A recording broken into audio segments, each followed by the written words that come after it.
অপরাধ যাই কিছু হোক না কেন, অপরাধ যেটাই করুক না কেন, সেটা ছোট্ট হোক বা বড়, সেটা সমস্যা নয়।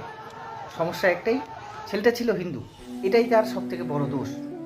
এই কারণে তাকে এভাবে জীবন হারাতে হলো। সত্যি তোদের ব্যবহার দেখে বাহবা না দিয়ে পারা যায় না।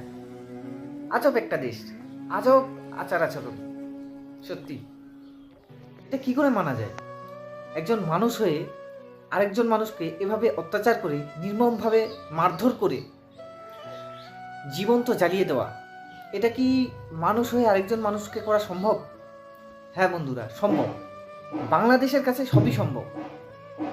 তারা এমন কিছু ঘটনা ঘটাচ্ছে, মানে তাদের কাছে এটা ছোট্ট একটা ব্যাপার, কোনো ব্যাপারই না। একজন মানুষকে এভাবে জ্বালিয়ে পুড়িয়ে মেরে ফেলা তাদের কাছে কোনো ব্যাপারই না।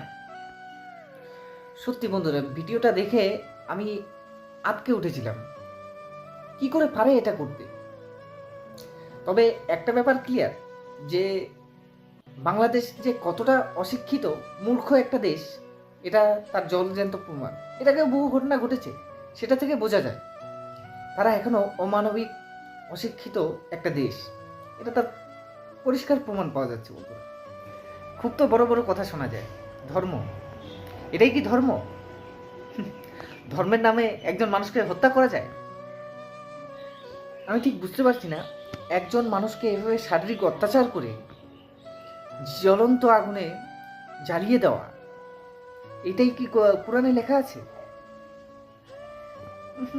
কি বলবো ভাই, সত্যি এই ঘটনা দেখে আমার তো প্রচণ্ড রাগ হচ্ছে।